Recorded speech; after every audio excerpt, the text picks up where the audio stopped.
Guys, so welcome back to Mika Reacting Reviews. We're reacting to things on the internet. Same day, same shirt, different video. And today we're returning to Dr. Jordan Peterson. I know we just did him, didn't we? I don't know, but we do him often on his channel because I think he has a lot to say. In today's video, he's going to be talking about how to avoid victimhood and victim culture, which I think is a big issue these days. So anyway, we're going to get right into it, but before you do, if you like these type of videos, please like, comment, subscribe, hit the link to get the notifications when I do upload. All of that really does help with the algorithm, guys. And if you'd like to support the channel even further, you can donate. My PayPal and Cash App link is in the description box below, and also in the comment section. Of course it helps, but you don't have to. You can just like, comment, subscribe. Another great way to support this channel is either join my brand new membership program, different levels, different tiers, different perks, or you can visit my brand new merch shop, links down below. Other than that, sit back, relax, and enjoy the video. All right, here you go. First of all, I'd like to just say thank you for having the courage to pursue the truth, and I'm very proud that you're Canadian, especially since truth has been so fraught lately in Canadian politics.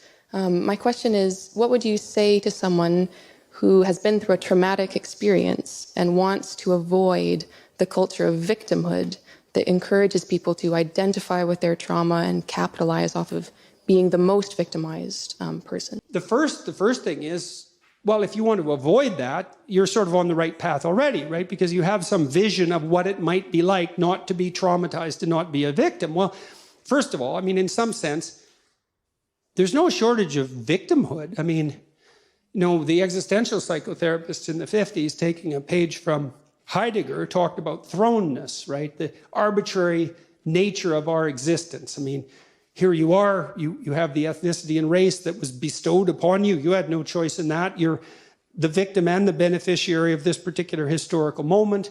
You know, you're the victim and beneficiary of all the atrocity and the wonders of the past. You deal with your own emotions. You deal with the fact of this specific time and place, all of that. And there is a sense of,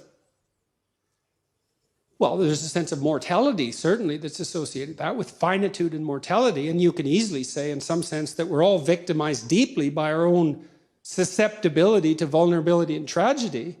And I think that's true. But then the question is, well, what's the best way of dealing with that? And falling prey to it. When my daughter was young, she was very ill.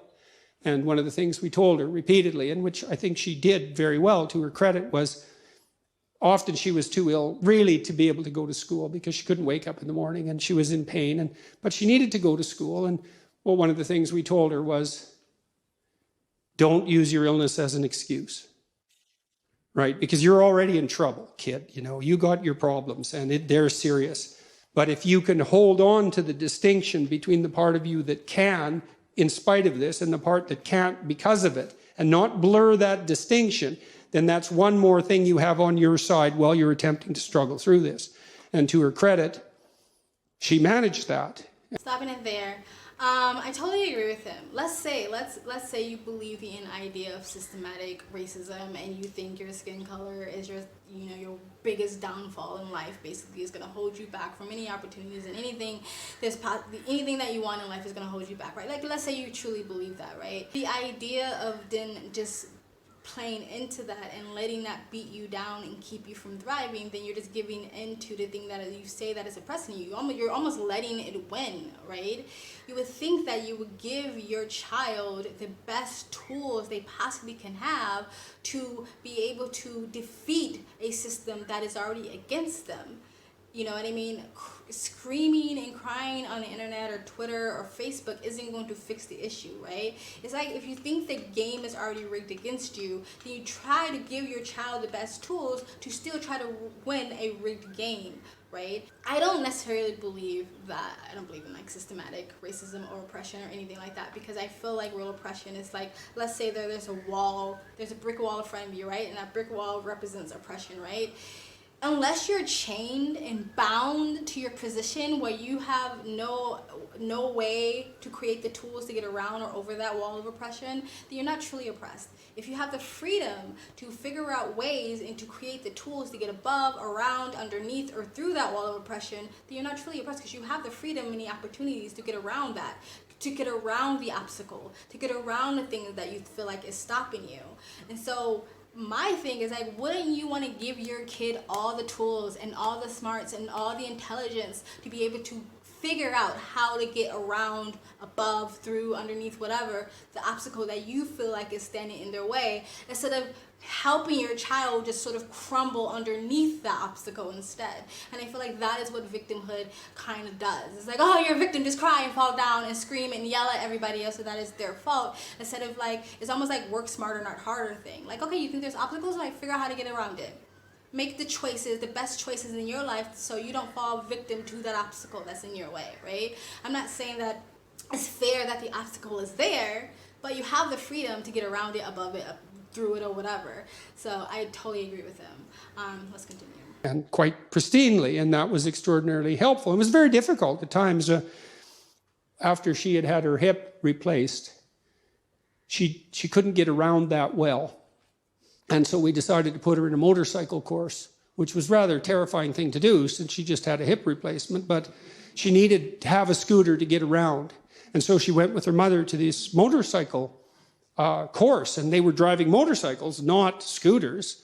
And at one point, one of the people who was being trained wiped out on the motorcycle, and it was rather traumatic, let's say. And she woke up the next day and was too afraid to go to the course. And so we said, well, it's understandable.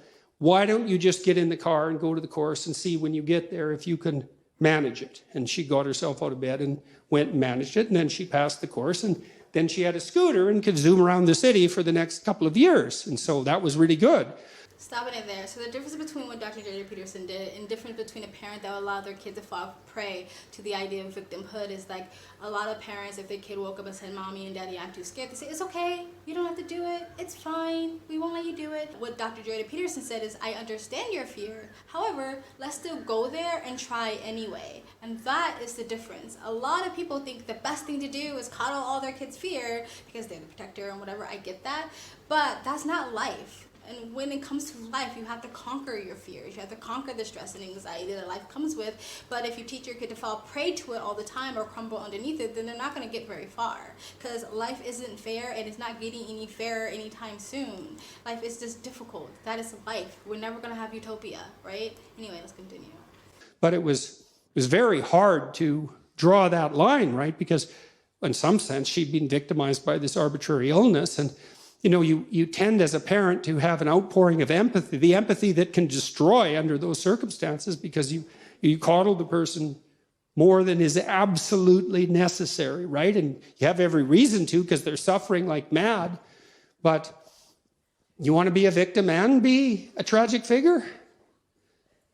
And you might say yes, but you wouldn't if you thought it through.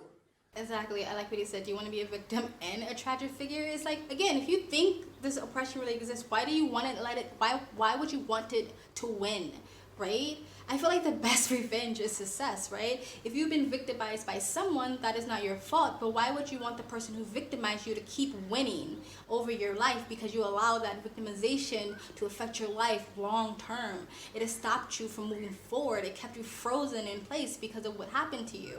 And I'm not saying it's easy. It is not easy. A lot of shit goes along with someone being victimized. People develop mental health issues and substance abuse addictions and depression and suicidal idolization, all those things. It's not easy, but if life was easy, everybody would have what they want, right? Life is difficult. But you give your kids the tools so they can get through those difficulties, right? So for me, I'll talk about me later. But anyway, but I like that example that he gave, but let's continue. If you thought it through. So, and then if someone asked me that question, say, in a clinical setting, I would do a little analysis of it. It's like, okay, well, you're suffering from this traumatic experience. You want to get over it. We'd have to figure out what the practical steps might be, and that might be finding somebody to talk to, or there's other ways of dealing with it. But you delve into the practical realm to sort of address that. All right, that was it, guys. It was a short clip. It was actually taken from a longer talk that he did. But anyway, I totally agree. The reason why I am drawn to this idea, this conversation about victimhood and victim culture, is because I could have easily fallen prey to it.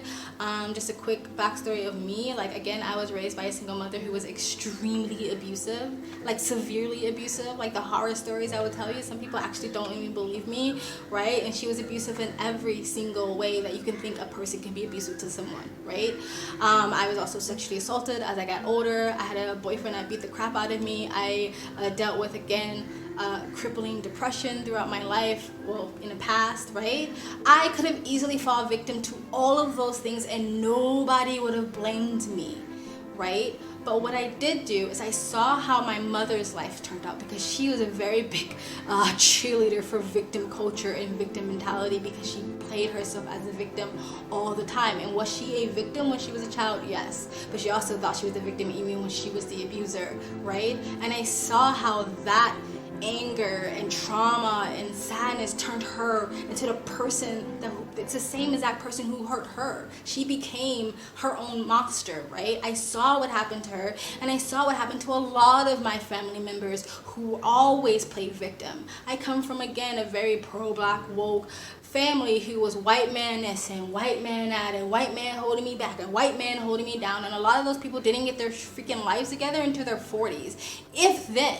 A lot of them didn't go to college, get jobs, sit on a porch all day, drinking alcohol, and not doing anything with their lives because they weren't taking accountability for themselves and just played victim. I saw what playing victim does to a person, and I decided that I would not follow that same path, and I am not going to allow what happened to me to continue. Was it easy? Oh, fuck no. It was hard, and it's still hard today. But I keep picking myself up. I keep dusting myself off. Every time I make a mistake, I try to learn from that mistake, and I keep going and going and going. Could I probably be further in life if all those things didn't happen to me? Probably, but I don't dwell on that, and I try to stay in the present and look towards the future. And that's why I'm big on that, because a lot of people that have been victimized, and of course a lot of women and progressives and the left, they love to coddle this victim idea and this idolization, the oppression Olympics, as if it's supposed to help, right? He said he said empathy, where it can be actually destructive to the child. He didn't give it in this video, but he has given this example before. He said, for instance, right? Let's say you have a toddler that you're trying to teach them how to learn to tie their shoes. But every time they try to tie their shoes, they get frustrated, they cry, they say they're a loser, they do a tantrum, whatever. And every time the parents see that, they go, okay, it's fine, I'll tie your shoe for you. And they keep doing that over and over and over again. And before you know it, you have an 11-year-old who doesn't know how to tie their shoes. Instead of allowing them to go through that frustration, go through it, and you can give them advice, you can give them tips, you can, say positive affirmations to them, but you allow them to achieve the struggle on their own, so they take those lessons throughout their lives as they get older. Constantly coddling someone and misplaced empathy where it can actually be harmful to the person does not help. Anyway, guys, tell me what you think of this video, what they said, what I said, what he said, what I said in the comment section below. Please like, comment, subscribe, hit that button to get the notifications when I do upload. All of that really does help with the algorithm, guys. And if you'd like to support this channel even further, you can donate. My PayPal main link is in the description box below and also in the comment section. Of course, it helps, but you don't have to. You can just like, comment, subscribe. Another great way to support this channel is either join my brand new membership program, different levels, different tiers, different perks, or you can visit my brand new merch shop. Links down below. I also have a second travel vlog channel. I travel as a lifestyle. I live abroad. If you'd like to know where I am in the world, you can go to the description box below and also in the comment section. Hit the link, go subscribe to my travel vlog channel, and or follow me on my travel Instagram.